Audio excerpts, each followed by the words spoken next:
Hey, welcome back into the game as we count it down. 99 days until Alabama Crimson Tide football. 99 days. I don't know any better way to celebrate than to welcome him in. Legendary football player at the University of Alabama, Joe Namath. How are you, sir? Welcome into the game in T-Town. Well, Ryan, thank you. Thanks for having me on, and I always enjoy talking with you and the folks in T-Town, of course. This place is special, and Joe, they love you here. I mean, your name comes up so often as we talk history, and, we talk nothing but Alabama football 4 hours a day, 5 days a week, and your name comes up often as one of the favorites. The Tide fans love you down here. Well, there's a major part of my life influenced by the Crimson Tide history and people there in town, and I tell you, I chuckle, and when I think of Ray Perkins, you may remember Coach Ray Perkins, the great player, wide receiver. And one summer, Ray and I painted the end zone bleachers in Bryant Denny Stadium, and I always get a good feeling out of that because that was seeing the stadium come to life with that whole student body and all the people visiting on game day, man, I still get the goosebumps. Joe, I want to spend some time, and I want to talk about when you begin to look and reflect on your life, and I'm so glad that and thankful that you've decided to put this in a book format. Joe Namath, All the Way, My Life in Four Quarters. Joe, if you're out there talking to that reader that's going to buy the book in the next couple of days, what do you want them to take from this book? Well, first of all, Ryan, we used the 50th anniversary of our championship jet team as the main reason for having written the book, or one of the main reasons, but the publisher came to me about a year or so ago and wanted to know if we could collaborate and get the book done. And I gave it a lot of thought. And, I'm happy that we did it. It was very difficult and tedious. But people getting something from the book, hopefully they know me for the most part. And I feel like life's a continuing education if we're lucky with the experiences we get, and sharing with them real time, so to speak, my time and leading up to that championship game, but starting out at home in Pennsylvania and the road that I'd been on and am still on a road, thank God. But taking my travels from back in western Pennsylvania, my first home, and then to Alabama, which I consider my second home. So for the most part, I still have a lot of dear friends there in Tuscaloosa and in Birmingham and in Mobile.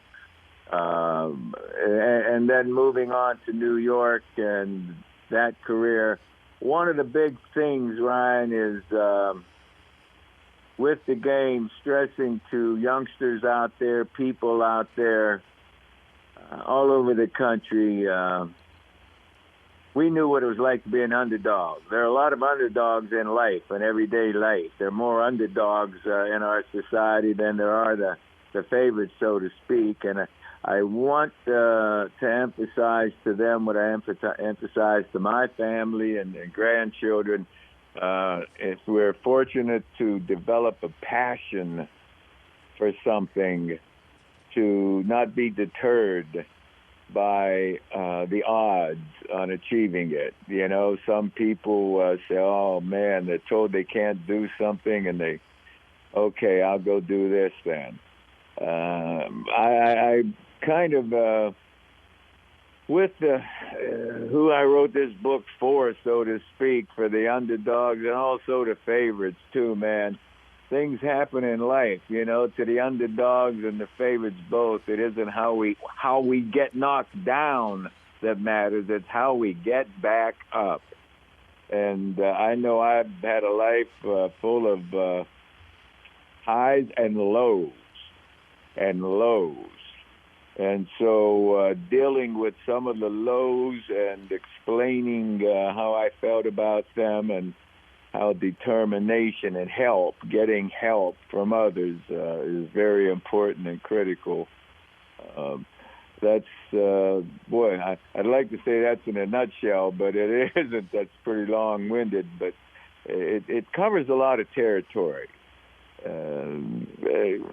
Covers a lot of territory, and I'm just getting ready to start that fourth quarter.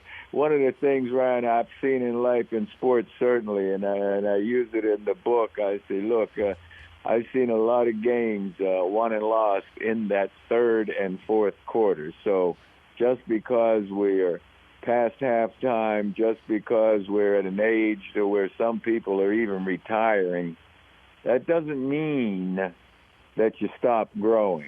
It doesn't mean that you cease playing the game of life, you know. It means you want to keep going, keep making progress, and keep being productive. At least I do. We have the absolute honor to be able to talk to Joe Namath here on The Game in Tuscaloosa as we count down the start until college football. Alabama playing Duke in 99 days. Joe, I want to reflect on Coach Bryant for a couple of minutes. We love to preserve history, and, I hope my legacy, 35, 40 years after the passing, that they're still talking about the impact that he's able to make. As you reflect on Coach Bryant, what was the biggest impact that he made on your life? Wow. Learned several lessons, of course, from Coach Bryant, and it wasn't just me. I mean, he influenced so many lives, not just the athletes that he had on that field, man. The coaches, the administrators that worked and helped out at the university. Hey, like Coach Saban. I'm telling you, Coach Saban has influenced so many guys' lives with the effort that he's given. Coach Bryant had that passion and understanding that we needed and should be our best, or at least keep trying to be our best. And Coach Bryant, hit on up to when he made a mistake. He wasn't a perfect man. I don't know any of us that are. We all make mistakes, but live and learn, have respect. Coach Bryant was one of, if not the, I was going to say, if not the most. He's one of the men that confirmed the need for individuals to have respect for one another. Coach Bryant was always a respectful man. When I was around him, it didn't make any difference where you came from, what color you were, or what team you played for. He respected someone that was trying to do the right thing. And the mutual respect that he had his players learned to live with one another and others was a big thing, man. That's just one thing Coach Bryant instilled in a whole lot of us, most of us. Being early for meetings is another, by the way, Ryan. Hey, you're talking to me now, right, Joe? I tell you what, if we had a team meeting, I'd walk in there 5-10 minutes ahead of time. Coach Bryant was already there. He was normally, if not the first man in that room, he was darn close to it, boy. And if it was a 9 o'clock meeting, buddy, you were late if you got there at 9 o'clock. You better be there ready to go ahead of time, and that's a trait, that's a quality that I tried to maintain throughout life. And sometimes things happen, and you do get behind schedule, but I laugh at that a little bit because I learned that earlier back home, of course, about being ready for work and some of my jobs that I had. If you're supposed to start work at 8 o'clock, you don't get there at 8 o'clock. You need to be there a little earlier. We are talking to Joe Namath all the way. My Life in Four Quarters. Final few minutes here with Joe Namath. Joe, I got a couple of questions with Alabama. Quinnen Williams, a young man from the University of Alabama, and you're going to love getting to know this guy and the New York Jets. But when you see Alabama and Quinnen Williams getting drafted by your New York Jets, what was your reaction? Well, very similar to what my reaction was seeing him play for the Crimson Tide, man. I loved him having him on our side. My reaction when the Jets picked him, I was elated because I still pull for the Jets. I pull for Alabama first, my high school team back home, and the Jets because I played for the Jets. But in pro ball, pro ball is different. You got men playing, and they change on the teams, and they play for other teams. You got ownership changes in pro ball. Coaches change a whole lot of the time. But with C.J. Mosley coming into the Jets also going to be playing right there a few yards behind Quinnen, that's a big help, you see. I like what they've learned under their coaching they had at Alabama and where they came from, their homes. They're good football players, but more importantly, they're good men that will be leaders in that Jet locker room. So we're excited about having those guys there, and also the development of Sam Darnold.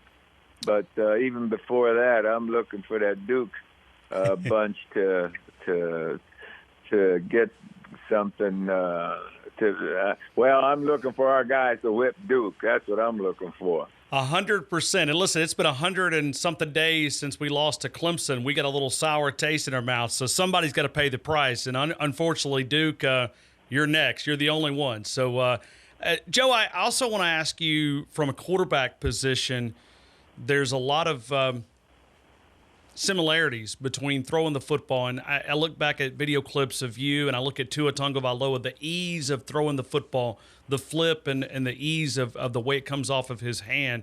What do you see in Tua Tagovailoa? What everyone else sees. I believe you have a terrific athlete that keeps his cool under pressure and can do anything on the field and adjust. I mean, he can adjust. He can make plays. He can stick with the play that's called, and he can make plays. And he's obviously a fine leader. I've never heard a negative word said about him. The coaches appreciate his work ethic, and I don't know anything beyond enjoying the heck out of having him on our side. I'm glad he's there, and I can't help but reminisce either, by the way, when he did have a little struggling time last season there with, I guess it was Georgia. I was just happy that Hurt was able to come in and do his job. And I know Tua was happy, too. We all have off days. We all have days that we get out of bed and bump into the furniture.